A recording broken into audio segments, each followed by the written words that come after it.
I'm going to go ahead and kick us off for the next panel today. This is the Charging the EV Future panel. We're really excited to spend the next 50 minutes with you all. And this panel will really explore challenges and opportunities involved in building the EV infrastructure of tomorrow in order to support widespread EV adoption. So thank you all for joining, both participants on the webinar as well as those joining us from the live stream. I know all of us have been spending a great deal of time on Zoom and other video conferencing lately. So we appreciate you joining us here today, and we're really excited about this panel. So first of all, a quick introduction of myself. My name is Jamie New. I'm a second-year MBA at MIT Sloan, and alongside Nathan Neiman, who is a second-year MBA at HBS, we've had the pleasure of putting together this panel over the last couple of months, speaking with our panelists and coming up with some of these discussion questions. And so with that, I'll be moderating this discussion. As a quick reminder for anyone who's joined recently, the format will be approximately 30 minutes of moderated discussion with our 4 panelists here. And then we will open for audience Q&A. You can submit questions through the Q&A button on Zoom if you're part of the webinar. And we'll be pulling from that stream, so feel free to ask questions throughout the panel, and then we'll spend the last 15 minutes on that audience Q&A. So quickly, I'll introduce our panelists here today, and they'll give a more lengthy introduction of themselves. We have Alex Gruzen, the CEO of WiTricity, Cassandra Vickers, Clean Transportation Product Developer at National Grid, Colin Murchie, a Senior Director of Business Development at EVgo, and Henrik, Holland, the COO of Greenlots. So before we just dive into the panel and start asking questions, I want to just level set and provide a really quick rundown of kind of where we are today, both in terms of electric vehicles as well as EV infrastructure more specifically. So according to the Center for Climate and Energy Solutions, the transportation sector is now the largest contributor to greenhouse gas emissions in the US at around 30%. Yet only around 1% of vehicles sold globally today are electric. And thanks to policy mandates, commitments by vehicle manufacturers, falling battery costs, and other demand drivers, we expect this number will increase dramatically in the coming years. The global passenger EV fleet is expected to grow to more than 500 million by 2040, contributing significantly to annual and peak electricity demand. Based on this growth, new infrastructure, energy supply, and other grid services will be needed to support this growing EV market. There are some really big questions kind of surrounding the EV charging infrastructure space. How much do we need? Where do we need it? Who builds it? And under what business models? And so with that, I want to move to our 4 panelists and have each person just briefly introduce themselves and provide a little bit of background on their role and organization. Alex, if you could kick us off, that would be great. Sure, just unmuting there. Well, thank you for organizing the panel today. I'm glad to be here. I'm Alex Gruzen. I'm the CEO of WiTricity. WiTricity was founded out of MIT in 2007 around some inventions on how you could move electric power at a distance efficiently. So just wireless electricity. And since 2010, so for a decade now, we've been very focused on electric vehicles. We're able to move kilowatts of power from a charging pad on the ground or even in the ground to a receiver in the car and take the whole act of sort of plugging in and thinking about charging out of the picture. Just make the act of charging something that's transparent. We work with large global automakers. Toyota is an early investor in the company. Multiple automakers one in fact has brought our technology to market. BMW has launched BMW wireless charging using our technology in 2018. And we have several other launches planned with global automakers in the next few years.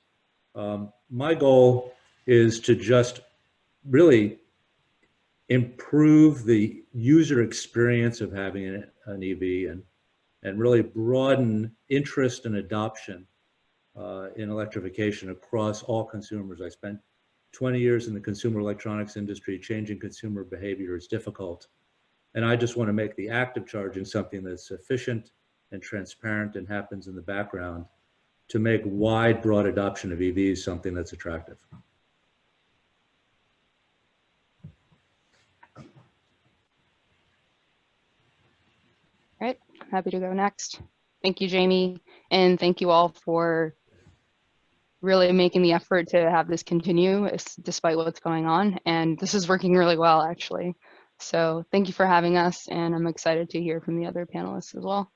Hello, everyone. Good morning. My name is Cassandra Vickers, and I'm a clean transportation product developer at National Grid. In my role, I'm focused on developing new product ideas that will mitigate customer pain points. And our goal is really to advance the adoption of electric vehicles.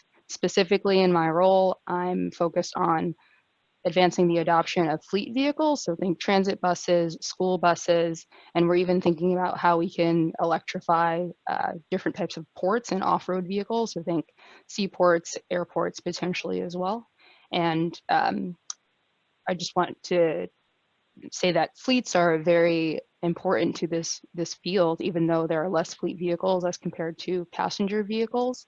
When we think about what kind of carbon fleet vehicles are emitting, for example, it is 10 times more efficient to convert one transit bus as compared to one passenger vehicle in terms of the ability to mitigate carbon emissions. So fleets have a really big role to play in the transition, the electric vehicle transition. And we're here to help customers because it is a very challenging and complex field, and customers don't always know exactly where to start. So with our programs, we're really hoping to change some of the behavior by allowing customers to make these changes more easily. Good morning, all. Colin Murchie from EVgo. Appreciate the opportunity. Just got off shift for my other new job of part-time kindergarten teacher. So back to doing business development in the EV charging space. EVgo is in the US the operator of the largest number of locations, though not of chargers, in the DC fast charging space. We're an owner operator, so we lease space from landowners, install chargers there, and then carry out the consumer marketing and sales to sell megawatt hours, largely to individual retail customers, but building on Cassandra's point, to fleets as well. Although when we say fleet, we tend to mean still light duty vehicles, rideshare vehicles, which have a similarly disproportionate impact. Contrary to some of the stories out there, that is a business. It is a market, and there's a profit to be had for individual owner operators in the US, although it is not without its challenges. I come to this, my role is sort of the bridge between our regulatory affairs, sort of interpreting the rate designs, regulatory schemes, various incentives out there, and using those to influence our network planning, what markets and down to what intersections we place our chargers in hopes of achieving much of the same objectives that everyone else mentioned. Thanks, Colin. Hi, everybody. Good morning. Also, big thanks from myself here to the organizers to ensure that we could continue to have this this meeting in these challenging times. I hope everybody is staying healthy, both physically and mentally in these challenging times. My name is Henrik Holland. I have been in the energy industry for 17 years, the last 7 with Shell in the new energy space. Before that, 10 years with Shell in the traditional oil and gas space. I am the Chief Operating Officer at Greenlots, and as such, I'm responsible for the day-to-day operations at the company, which includes the installation of our EV infrastructure project. So we actually install charging projects for our customers, as well as in for customer support, which includes driver support, as well as more advanced issues that we see with our network. For those of you who don't know Greenlots, we are a software company that provides full end-to-end network management software. So we provide the software that utilities can use to manage their networks of chargers. We provide, for example, Electrify America's software to manage their network of DC fast chargers. We do the same for numerous utilities and commercial parties across the country. That software includes managed charging software so that you can schedule when your vehicles need to charge. It also includes driver software, so think about a driver app to start charging when you're at a charger. And in conjunction to that, we also provide full turnkey project development and installation services. So we will help our customers with understanding where chargers can be placed, what needs to happen on a site to enable that charging, and we will then execute those projects for our customers. So really excited to be here today. Looking forward to hearing from you all in terms of questions and from the other panelists. Perfect. Thank you so much, guys. So I'll start out with a relatively broad question, and I think several of you kind of already touched on this a little bit in your introductions. But I'm curious to hear some thoughts on where you believe the greatest gaps and needs are today in terms of EV infrastructure, and what are some of the specific challenges in meeting these current needs, you know, especially focused on changing consumer behavior and some of the things that were mentioned. And maybe Henrik, we'll start with you. Sure. Thank you, Jamie. So I think in terms of where EV infrastructure really should go, a way to think about it is that is to think through the lens of EV adoption. So what infrastructure could we put in place to really maximize the near to medium term pace of EV adoption? And that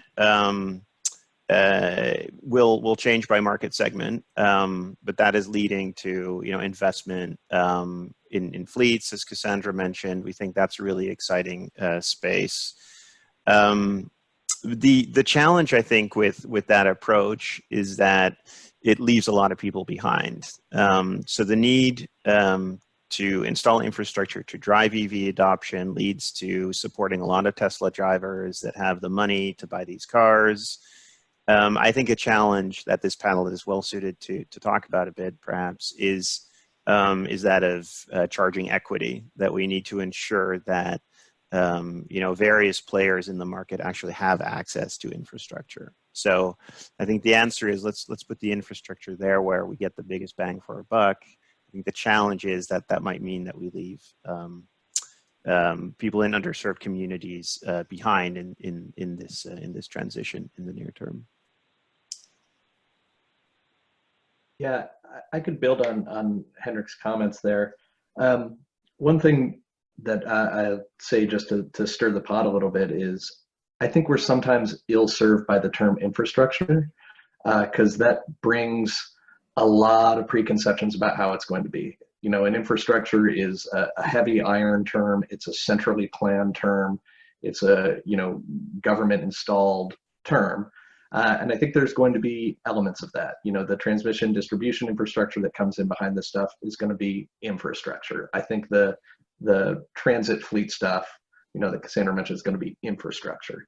I think that the individual charging, the light duty vehicle charging, and the individual adoption is not going to be infrastructure. It's going to be a market.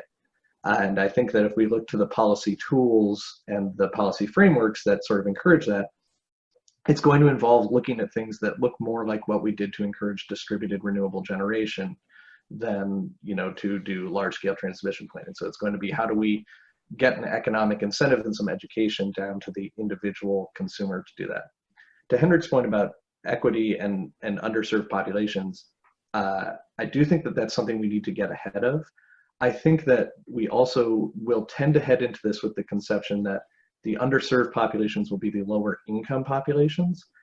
And we find that that's almost a second order effect. We can make our business model work in fairly low income areas. Where we have a lot of trouble is in low density areas, which also frequently are low income, but they're more rural. So I think that a lot of the tools there, you know, a lot of the environmental justice, environmental equity concerns are going to look like stuff from the 1930s. It's going to look like rural electrification, hard to reach populations where you have trouble kind of gathering up enough economic activity in a useful range to make the charger pencil for itself. As opposed to the, you know, sometimes thinking of like environmental justice as these like dense, lower income urban neighborhoods. Those need to be thought of and explicitly planned for, but it's almost less difficult on the economics. Those are just two sort of interesting counterintuitive aspects to it. Yeah, if I could just jump in, I think, you know, we're touching a little bit on EV charging economics more broadly. And I know that business models for operating charging infrastructure have been pretty dynamic in the last few years. And I'm curious to kind of hear your thoughts on how do you mitigate against some of the high capital costs that are part of implementing this infrastructure, combined with sort of fluctuating or limited utilization, to your point, Colin. Maybe you can give a quick thought on that, and then we can transition to another panelist. Yeah, it's strange for me because I spent 17 or 18 years doing solar, and that was all CapEx. The whole problem was CapEx, and then once you got the thing in, it would run for itself. And in the fast charging space, it's really not. The capital equipment is not that expensive. It is the OpEx. And unfortunately, the main tools that people have gotten used to using, and the main tool we have for addressing DC fast charging economics right now, is Volkswagen Appendix D settlement money, which is a capital expenditure subsidy. And there are parts of the US where I could happily build a charger with a 5% capital subsidy and make money all day on it. And there's parts of the US where I would need 175% capital subsidy to have a functioning device.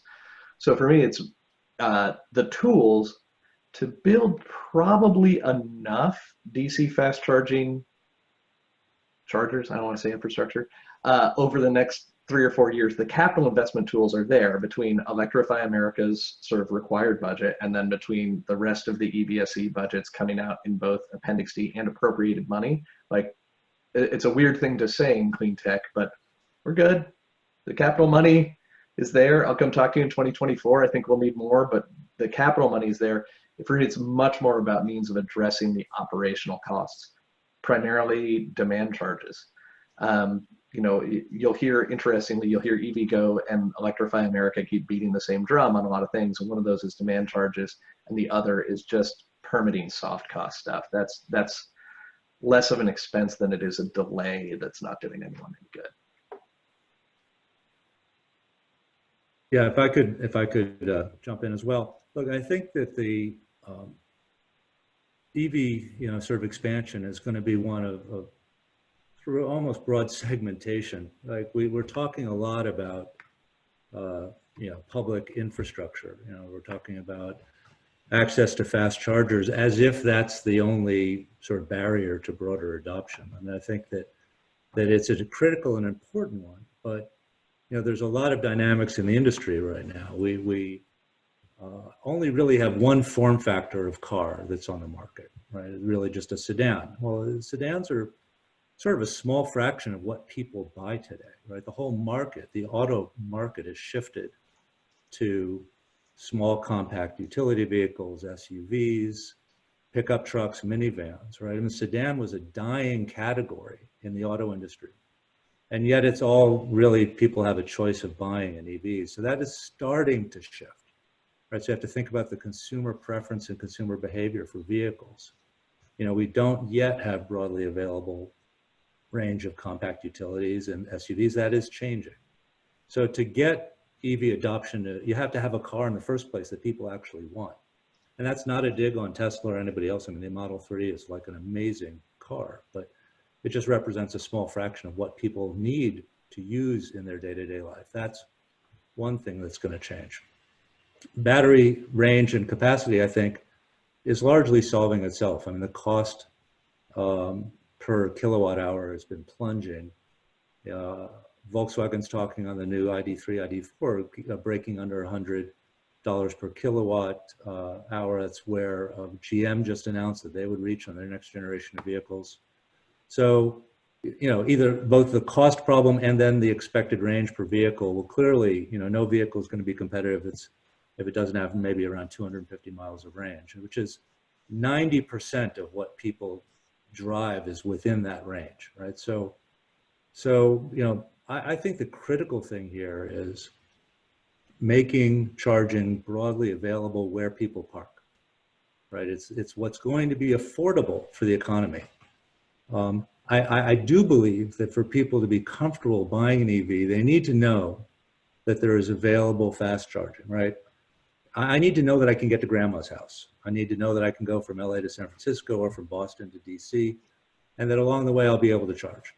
But day to day, if we expect that the day-to-day cycle is going to be a fast charge, that's going to put a lot of strain on the grid. It's going to put a lot of, it's going to be challenging from economics point of view, whether that's just the sheer cost of siting and installing DC fast charging. I mean, again, it's critical, it's important, but my view is that with the exception of the people who live in multi-tenant dwellings or don't have access to a charger at work, and I'm not diminishing how many of those there are, but for the vast majority of people buying EVs for the next 5 years, really maybe even 10 years, we need to really focus on the incentives for broad deployment of affordable chargers, you know, at the sort of 7 to 11 kilowatt level for overnight charging or charging where you work, for the economics and really the user experience to make sense for across the United States and around the world. I 100% agree with that. I mean, you know, DC fast charging, I mean, I work for a DC fast charging company, so it's fantastic and it's the only answer. No, it is a useful and necessary product, but the majority of charging should be and will be level 1 and level 2, not least because, you know, Greenlots talks a great deal about the fact that you need to be able to manage this charging. DC fast charging load is, sorry to say, much less susceptible to load management. The customers are a lot more inelastic. They're going to charge when they need to charge. A lot of them are rideshare drivers that can't spare the time. It's kind of a like must-have when needed product. Whereas you have this enormous headroom on your home charging, your level 1, level 2 charging. You could have the utility controlling that thing to 0 90% of the time, and you would never notice. So it's just this really, really good load management case. The problem that I sort of foresee in level 1 and level 2 charging, when I worked at SolarCity for many years, SolarCity eventually failed at being an energy efficiency company. You can argue about whether it succeeded as a solar company, but failed as an energy efficiency company in large part because the ticket size was too small. So you go out, you would drive someone to someone's house, they would do an elaborate, you know, evaluation of the house, they'd sit down and talk to them, they'd hand them this, you know, packet, and the homeowner would say, great, I will do that $400 worth of stuff. And you could never get finance to get on there. It was so easy for the customer to just sort of leave it, you know, in their inbox forever. And so you had this strange thing where these complete no-brainer investments were just individually so small as to be kind of hard to move the consumer behavior around, as opposed to, you know, fast charger, you know, it's a 6-figure investment. You can bundle them together and you can start to use normal finance tools. I have to imagine the answer is going to be something like incorporating it into the auto sales process, but I really don't want to trivialize that. Yeah, quickly, I just want to provide a utility perspective on what some of the challenges are and how we're dealing with facilitating the installation of charging infrastructure, or charging stations, Colin, rather. And I think one of the biggest issues that we're seeing actually is just the unpredictability of the cost of some of the installations. When we're looking at the average cost, we're seeing about $9,000, and maybe this is a question for some of the other panelists since you're in the charging infrastructure space, manufacturer space, but we really feel that the cost of charging installation needs to come down, especially when you talk about wanting to put charging stations in rural areas where you want the economics to work. At $9,000, I would venture to say that it's not very cost effective to station them in rural areas. But our research shows that customers are more comfortable purchasing an electric vehicle if they can see chargers. And so there's this you're kind of in a pickle because customers are not seeing the chargers because it doesn't make sense to put the chargers there. But if we can really think about how to push down the cost of installing these chargers, then I think you start to have an answer to both accelerating adoption and making the business model work in rural areas. Yeah, maybe one thing to add to that, this all very much resonates with us. The cost to install, level 2 chargers. For those people who don't know what level 2 is, so you have the fast kind of Tesla superchargers, a high power 150 kilowatts. You have 50 kilowatts, which is DC fast charging, which is a lot of EVgo's network, I believe, Colin. And then you have level 2, which is more, at home or at your workplace. And those are indeed, very, very difficult projects to do at scale because the cost is so variable and you really have to be extremely operationally efficient to do that profitably at all. One other thing I'd like to bring to the table in terms of managing the cost of infrastructure, there's the cost aspect to it, but then there's like the revenue, or let's just translate it to utilization side of it. Obviously, higher utilization levels will just be better for the economics of that particular charge point. So anything you can do to drive utilization is going to help you. And I do think that software there, Greenlots software can do this, but there's others in the market as well that will help drivers identify, let's say, chargers that are free, that are underutilized. So you can utilize data, information, through software very smartly to push drivers to assets that are not utilized at that time. So overall, on average, kind of upping the utilization of the network that you're managing. So that's another way that as you deploy charging services, to Colin's point about infrastructure, not just about the infrastructure, really about the service around it. So what can we do to give drivers a good experience, that they have on an app, that they know where the charger is, where they can get the quickest service in terms of not having to wait. And through that process, also really managing the utilization of the network. So I think that, going forward, there's a really important role for, smart software to drive that bit of the equation. Yeah, I want to quickly move just on a topic that I think each of you have touched on a little bit. And I just think given the diversity of panelists that we have, would be interesting to discuss around ownership of EV charging, I'll say infrastructure, I'm sorry, Colin, but around ownership. So utility versus, a private standalone charging company versus an automaker themselves. I'm curious to kind of hear how these different stakeholders can work with each other and what some of your thoughts are. And maybe we can go back to you, Cassandra, to kick us off in terms of representing the utility perspective and how some of these companies and investors can best collaborate with utilities on this. Sure. Yeah, it's definitely a space where there are a lot of stakeholders involved, OEMs, charging station manufacturers, utilities, trade allies, and we've actually been seeing very, very good uptake on all of our Make Ready programs, where we pay for the charging, the utility upgrades within a reasonable cost, and a portion of the actual infrastructure, the actual charger itself. And we've seen an oversubscription in all of our programs, which has been great. And I think we've been working very collaboratively with the charging network dealers and the trade allies as well. In terms of utility ownership, I think because it is such a wide field and there are a lot of different stakeholders, I think the argument could be made that all the different stakeholders might need to play different roles to establish a robust enough charging network to allow customers, again, if they can see the chargers, the vehicles will come, to allow for that kind of situation and scenario. So I think the argument can be made, and we're already seeing other utilities own chargers, especially in areas where the economics don't make sense or in lower socioeconomic neighborhoods, for example.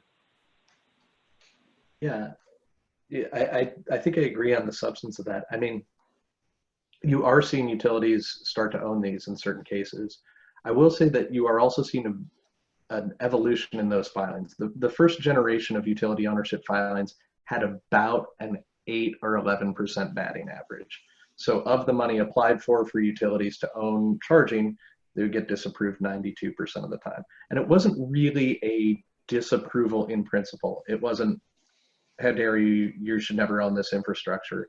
It was, go back and do your homework. Because the utilities commissions, they've been around for 100 years for the explicit purpose of regulating the utilities return, given that competition has been essentially banned from that space because it doesn't make sense. You don't want to build the grid twice.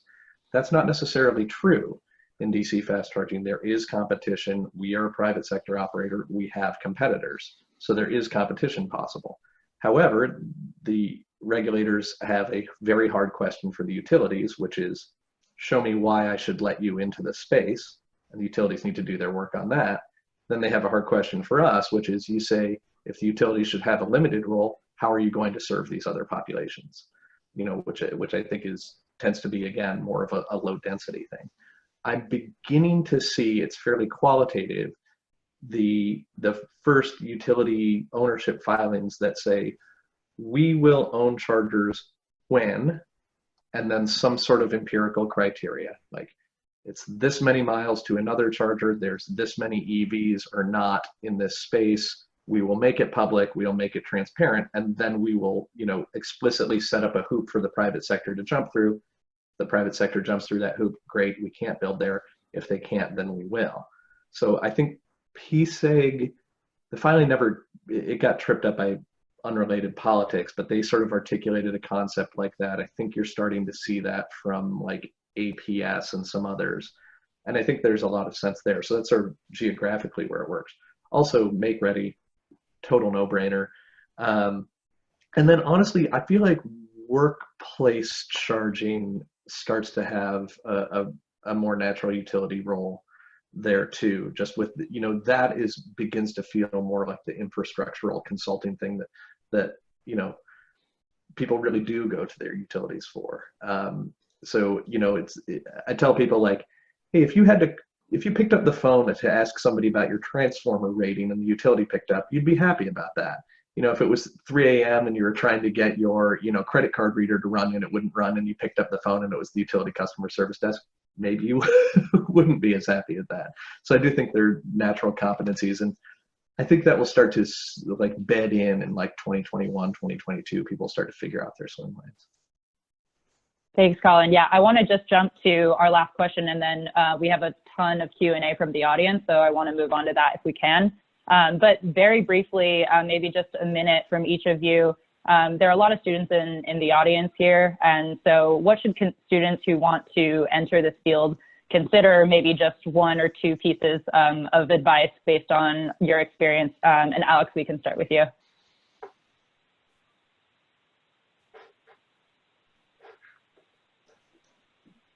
Well, look, it's an exciting and really, you know, rich place. I mean, if you're coming into this space, obviously, there's a lot of invention still going on, right? I mean, there's work towards efficiency. There's work towards new battery technologies.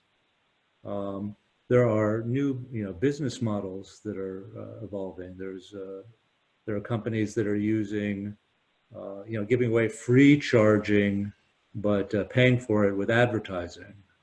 You know, I think that we're just at such an early stage of an industry that represents such a substantial part of the country's economy, and it's going through really radical change.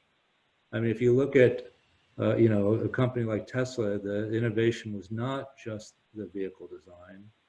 It was the business model around promoting the charging network. It was rethinking the service delivery model and realizing that the repair rates on an EV are going to be dramatically less than on an internal combustion engine. And so now you have centralized service areas for regions.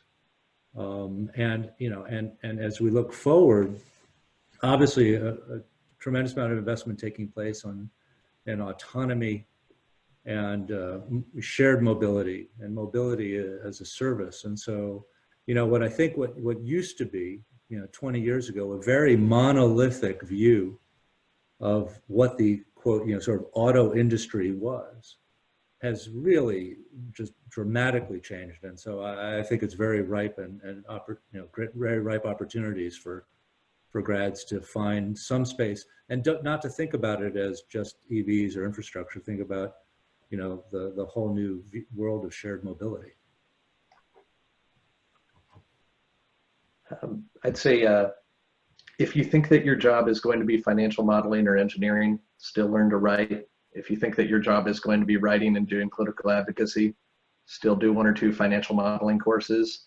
Don't put Microsoft Office on your resume. That's like putting bipedal on your resume. It's assumed. The thing you need to learn is GIS to a really surprising degree. I think in this space, in any of the clean tech or infrastructural space, learning a decent amount of GIS competency.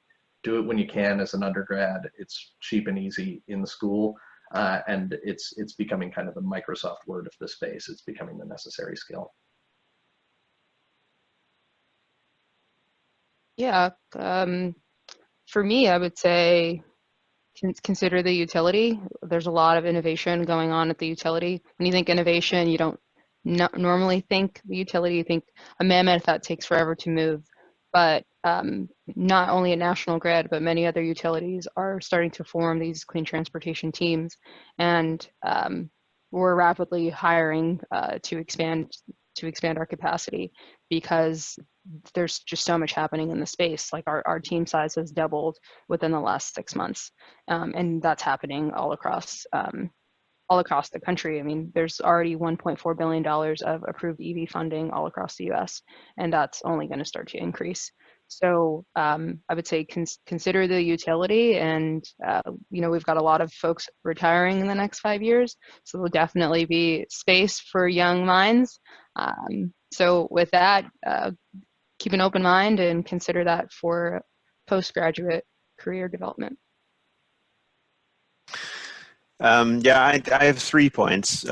First of all, I think Alex made a really good point that this is not a monolithic industry. So with that, I mean, I can't think of any sector in new energies, renewables, that is so diverse, where we're really building a completely new industry, all the way from, marketing EVs, marketing to consumers, to new drivetrains, technologies for vehicles. So I really think now is kind of the time to get into this industry and get your feet wet.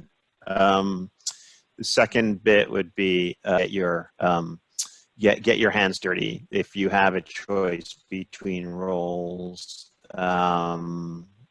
my advice would be, land the job that really gets you out there. Like if it's either on the commercial side, dealing with customers, or on technology, developing, really exciting, on it a little bit already, but this is just a really great, and about 5 years in new energies, more on the stationary side, so on solar and storage.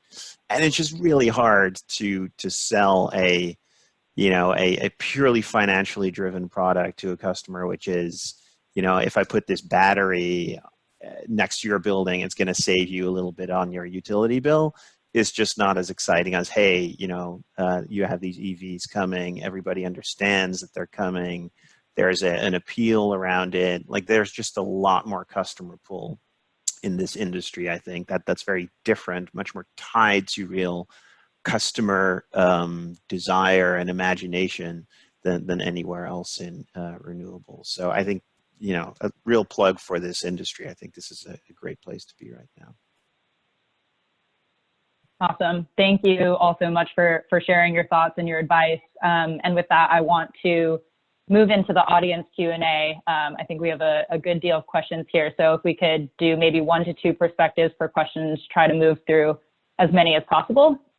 So we have a question from Andrew in the audience, which is, do you see any potential for infrastructure spending around EV charging stations emerging out of the stimulus bills, similar to how advanced metering infrastructure was pushed out via ARRA funding post-Great Recession? Yeah, it's in the discussion. One thing that I'll say is I'm a little concerned about it because, you know, to Henrik's point, utilization is key, and it is very possible to put out too much fast charging and to juice that space too much and to fully pay for a lot of white elephant chargers. I do think there'd be a role for a 0 kilowatt fast charger, so you could just put it out on the highway and people could see it and be like, oh, okay, I'm never going to use that, but I'm glad it's here. I will go buy a car. So that's a product I think we should develop.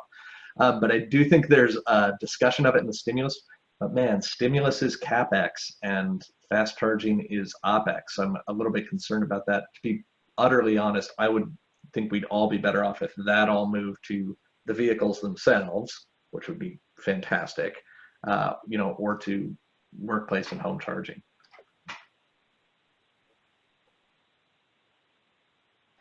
I mean, one thing I would say about that is there's plenty of states that have been sitting on their Volkswagen money for 3.5, 4 years. They have a draft plan. If you're looking for a free way to do stimulus with money already in the bank, you could just put that out. Anyway. Another one we have from the audience, from David, and this isn't something that we really touched on in our discussion, but when do you expect two-way charging to become the norm? And so kind of thinking about EVs as distributed energy resources, and how does that kind of change the way that you're thinking about implementing these chargers?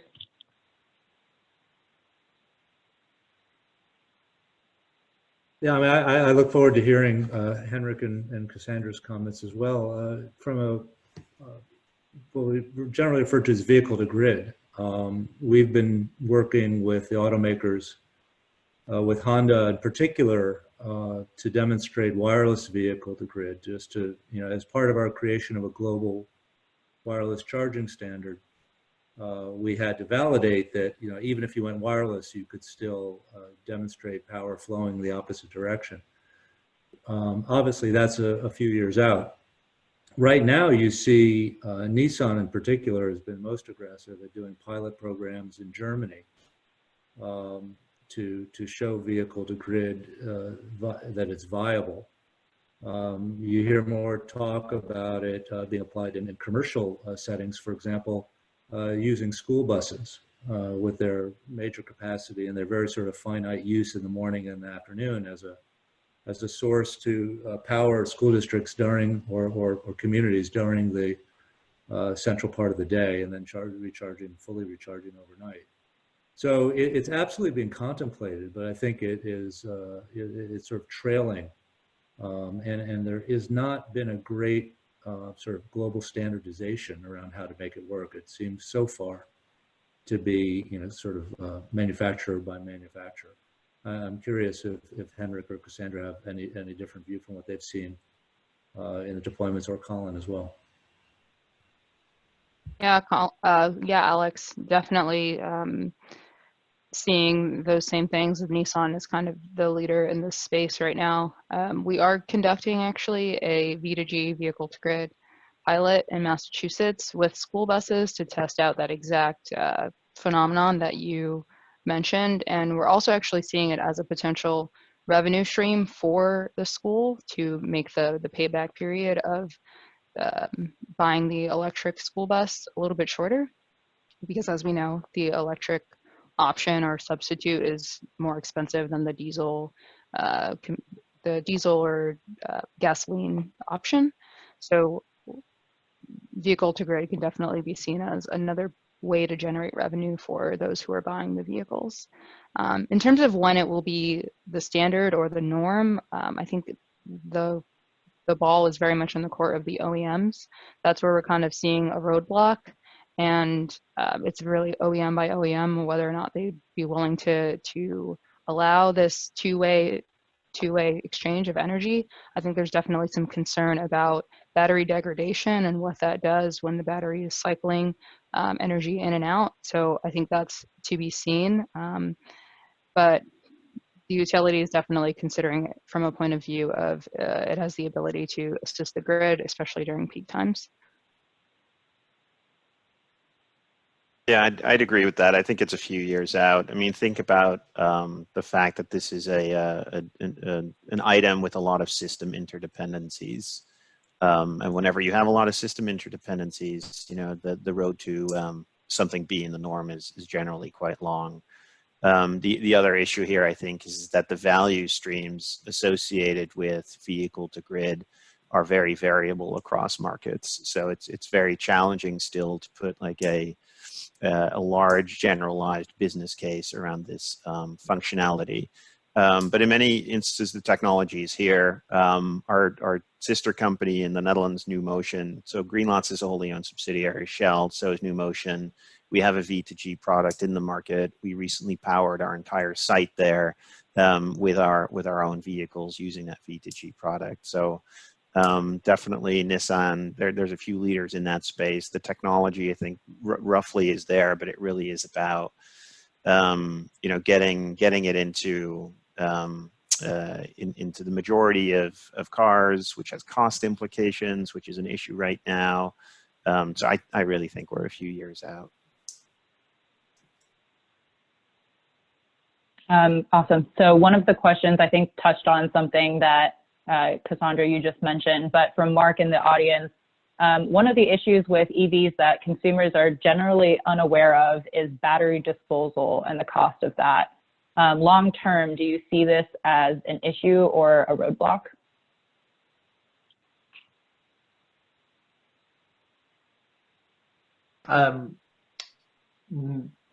I don't want to like give a glib answer, but I think there's a little bit of a false premise there that when the battery can no longer serve the needs of the EV, that the next step is disposal. Vehicle applications are exceptionally demanding. It's probably, from an engineering perspective, something like space applications, defense applications, automotive and marine, and then a big step in everything else. Like, those batteries are beaten to death in the cars. Whereas even the most demanding, you know, grid ancillary service doing frequency regulation or something, it could be a long, cushy retirement for a lot of these batteries compared to, you know, what they had to do in the car. So I do think that the chain is not there to the degree it should be yet. You know, the charging technologies are fairly robust and evolving. The service market is there. You know, the products are getting there. I think the, you know, to grave part of the battery does still need to emerge. But again, you know, if we look at this sort of quantitatively instead of qualitatively, those batteries are not dead in terms of their economically useful life by the time they come out of that car. They are, you know, prepped for a pretty significant second life, even before they have to enter the recycling ecosystem. I should add that you know, those economics are going to come into play, right? So right now it's sort of discounted. I buy this internal combustion engine for this car for this price. I buy this EV for this price. But you know, in a world that's increasingly driven by leases, and then the, you know, residual value of the vehicle factors into the end user's cost of operating that vehicle. I think you're starting to see the automakers, you know, design in that second life, anticipate it in the designs, and think, you know, how do I capture another $10,000 of value from this vehicle, you know, at end of life. The other thing I should add is that a lot of the early fears, and this was mentioned earlier, about battery degradation are actually turning out to be maybe a little overstated.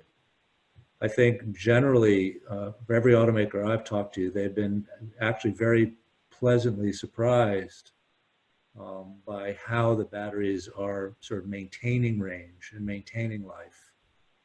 And it's certainly as perceived by the end users. You know, when they ship a new vehicle, they leave a little bit in reserve, and then they release that over the life of the battery. So the end user experience is really not one of real decreasing range over their practical use of the vehicle. It's on the order of, you know, single-digit percentages over many years.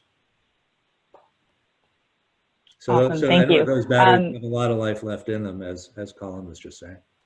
Jamie, quick comment on battery recycling. I definitely agree with Alex and Colin that there's a tremendous opportunity to use the battery in some second life form for ancillary services for the grid. At some point, though, we do have to think about battery recycling. The materials that go into batteries are very expensive and finite. So I think it will be critical to figure out how to recycle the components of the batteries that are limited. And that space is kind of in its infancy at the moment, but definitely is developing. I was pretty excited to see at a recent Greentown Labs event that a few startups were pitching, and I want to say there were about 4 different battery recycling companies. So it's definitely growing in popularity. We're just not there yet at scale with battery recycling. Thanks, Cassandra.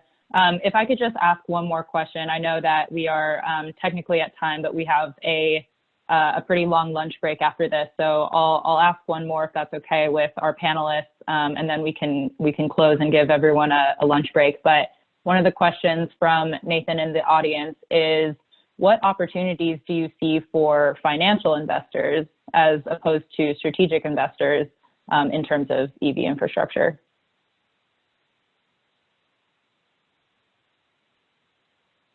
Trying to think of one. Yeah, I'm happy to give a few thoughts here. And I just got a note from my computer that it wants to log off and do an update. So I hope I don't get cut off mid-sentence here. So I think for financial investors, there's some really interesting opportunities opening up in the market right now.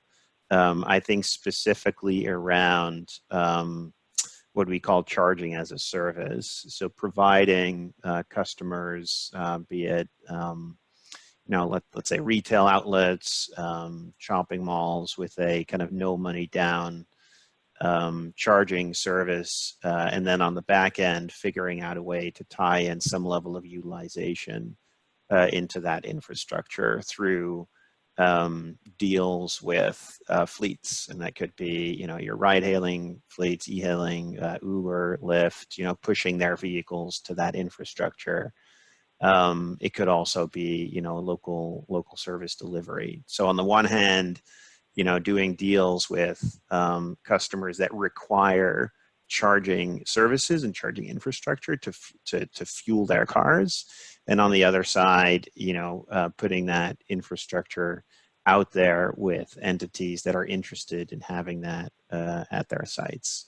So I think that's starting to become something that that some financial investors with an interest into exposure in this space are starting to look at and are starting to do at somewhat smaller scale at this point. Yeah, I think it's insightful to point out that it's been mostly strategic so far. I have to imagine that the charging yield co or equivalent is out here in the 2024, 2025 time range, but I can't think of a lot of individual direct financial investment, aside from the sort of shareholder activism kinds of things that Henrik pointed out, which I think are probably your best lever at this point.